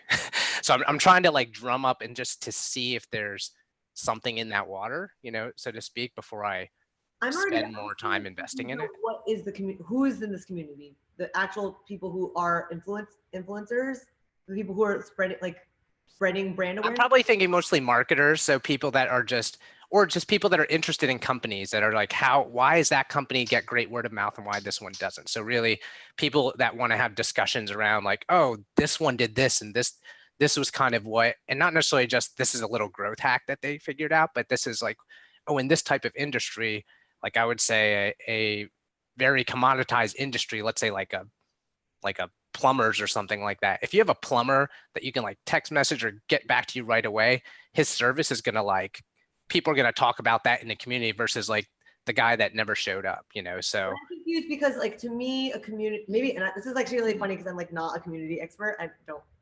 No, this is fine. But I feel like when I think of a community, there's like something that community identifies as. Like they could wear a shirt that says like, I'm a part of this community. So I feel like what you're describing is like, that is one interesting topic in a forum. Like it's interesting to dissect what different companies have done. Like at YC, we would like, I feel like this was like a thing, like how did these companies get to virality? And then we would like, they're like case studies and we're talking about it. In the room, we like don't belong to a community based on that. You don't self-identify as like, I'm interested in that. Yeah. I feel like I'm not sure if that's like. That makes a lot of sense. I think I agree. I was going to say something very similar, which is that like, do people really identify as like word of mouth based marketers? I guess not. No. Now that you're making me think about it, but and maybe it can't be a community, and maybe that's the better answer. Like, and that's what I was like. So obviously around indie hackers, it's around like you said, identifying. Yeah, like I'm and most communities you think about are identifying as that person, but I guess I wasn't thinking of it in that term, because I think of it also as like. I wouldn't say it can't happen. Like, there wasn't an indie hackers before indie hackers. Like, but it's easier if people sort of self-identify as a particular term. Like, if you made a community for like, I don't know, like plumbers to market their businesses, well, plumbers like talk to other plumbers and they hang out in the same places, and it'd be easier for you to like reach plumbers because you just find out what those places are and how they talk to each other, and like that's where you advertise your community. And it's easier for people to want to join your community because they're like, oh, this is for me. This says community for plumbers. Like, I'm a plumber trying to build my family business, right? Whereas if I see something that's like community for like word of mouth enthusiasts, and it's like, maybe it is exactly the community that I want to join, but see that term, like, what is that? Like, it does sound silly now that you say it. Well, like even communities that aren't even like a neighborhood community. It's like but there's something that's like very clear to point. Yeah, you point to that, like, we are all tied because of this thing. I think it's like the first question that anybody asks when they see any product or business is like, is this for me? Right? Is this like, who is this for? Right? Key values, I'm a developer, this is for me. Like, indie hackers, I'm a founder, this is for me. Like, for you, like, you don't want to drive people away because they look at your community and they have no idea if it's even something that's for them. And like, again, like, we're just guessing. Like, maybe you could make this like word of mouth community thing and it would be but that makes me think it's influencers. Like, I'm good at generating word of mouth. Right. Like I'm proud of the fact that if I tweet this, then 1,000 influencers people know who they are. Yeah, influencers, like, they're like, I am an influencer. There's probably dozens of different industries and types of businesses that like depend on word of mouth growth for whatever they're doing. Like, I might just start by picking one of those. If it's influencers, it's influencers.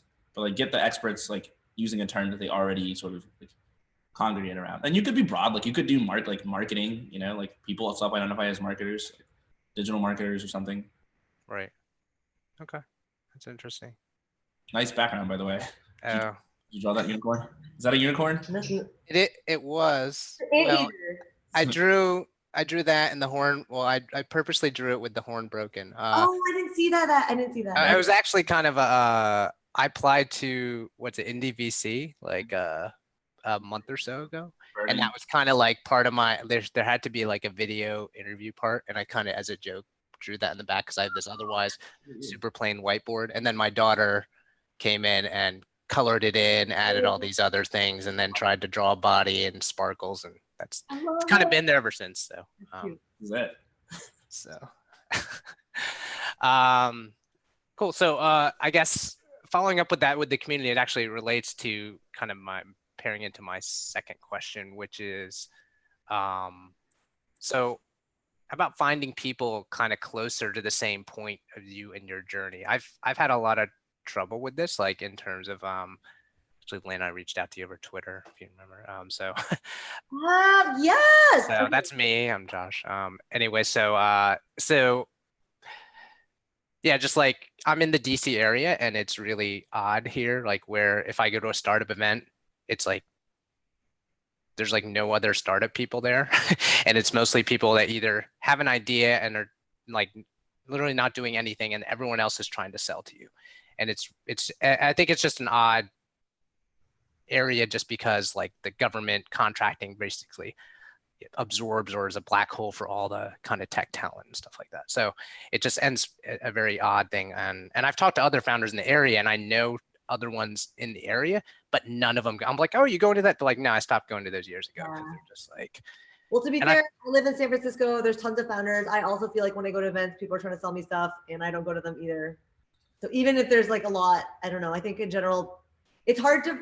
I mean, we talked about this a long time ago. It's basically like this pyramid where in the very beginning, there's more people because everyone just has an idea, and then people like as you move up, like you launch, and then you have paying customers. Yeah, the funnel gets smaller and smaller. Yeah, like you just go, like the pyramid gets small. Like there's few and few people.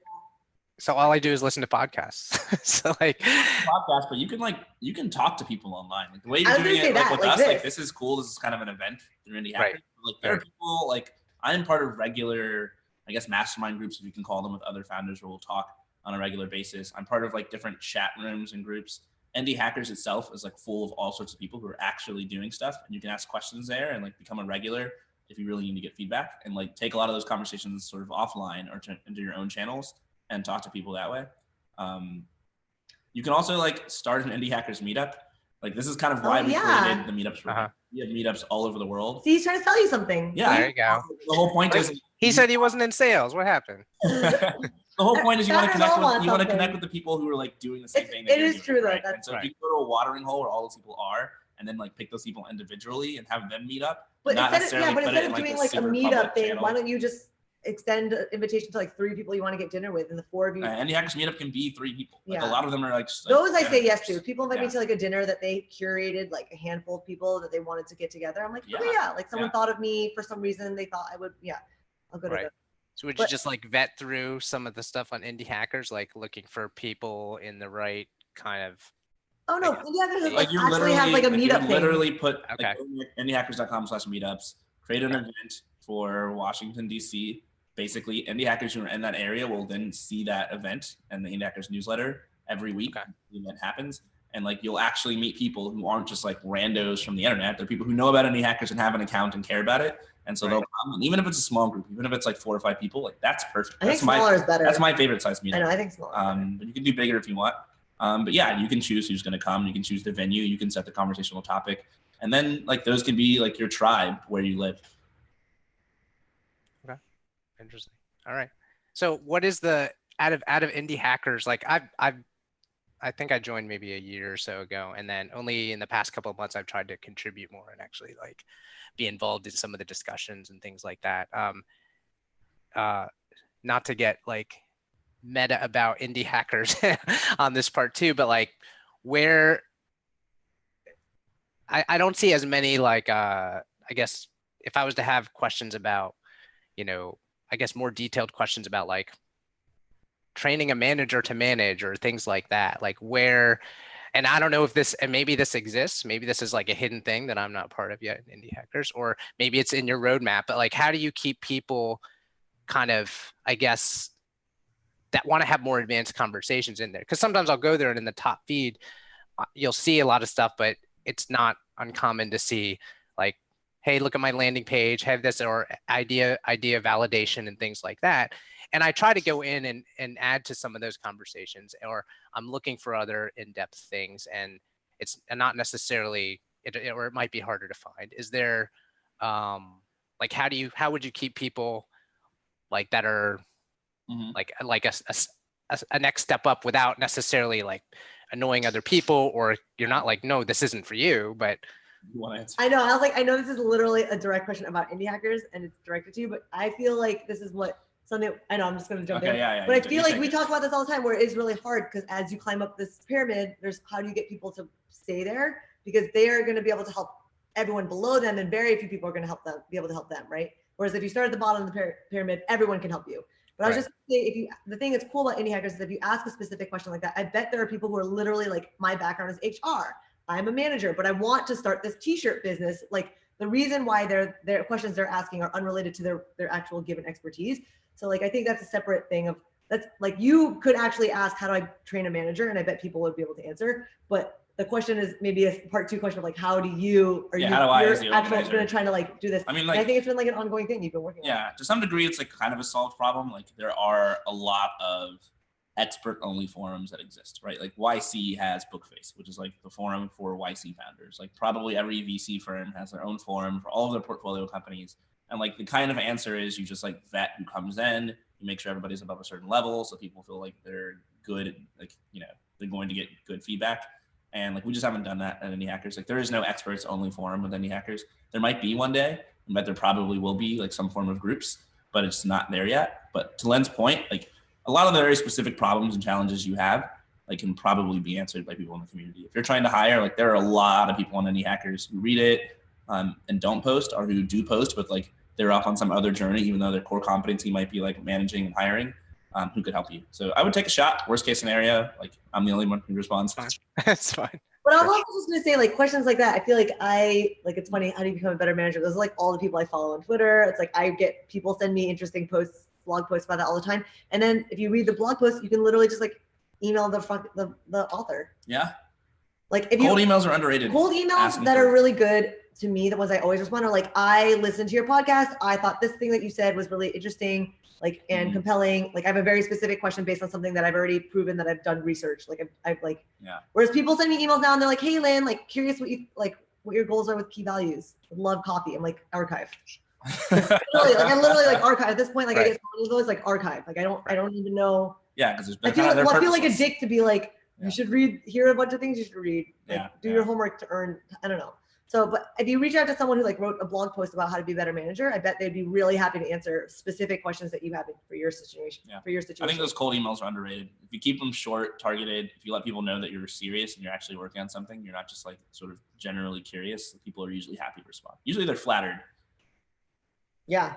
Like, yeah, I guess the point is probably as long as, if I'm asking a question that's that deep in, they're probably like, someone cares, someone like actually is into that minutia of detail and like caught me on that one. And actually I have more to say, but I cut it out because I wanted to keep it within this, and they're probably. Exactly. Okay. Cool. Cool. All right. Well, this has been fun. Thanks a ton, Josh, for coming on. Yeah. All right. Nice to meet you guys. Likewise. Nice to meet you as well. All right. All right. Bye. Oh my God, That's it. Yeah, it's like 5:50. We started at 4:20. You're tired? All of our things are so long. Yeah. All right. Well, why don't we say goodbye and stop recording? Everybody, thanks so much for watching. All 5 people. I don't know. All 5. I think we had 15 people watching. We will be on next week with more office hours with more guests. Thanks so much for watching. Bye.